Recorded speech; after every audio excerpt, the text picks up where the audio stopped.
Long before the paper boy has dropped your morning news on the doorstep, the paper itself has had to be made. Enormous supplies of logs have reached these docks en route for the paper mills. Overhead runways speed up delivery, and there are over 2 miles of these runways stretching their spidery webs across the land here.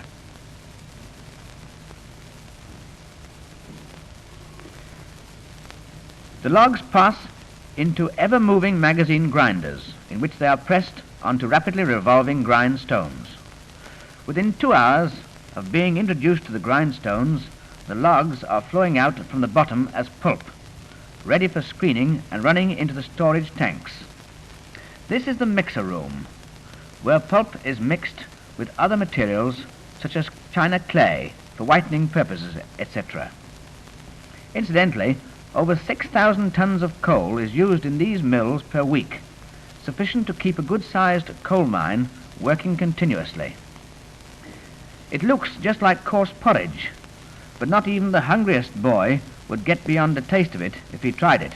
Now to the paper-making room, where the pulp flows onto a fine wire and is passed over heated rollers at a speed of 1,000 feet per minute, finally coming out at the other end as newsprint.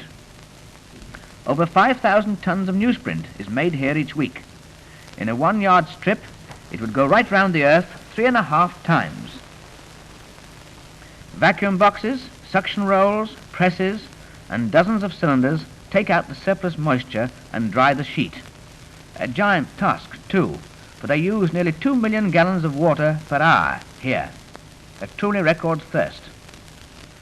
This is a super calendar machine, which adds that nice smooth surface for the better class paper, the kind that prints your morning picture paper.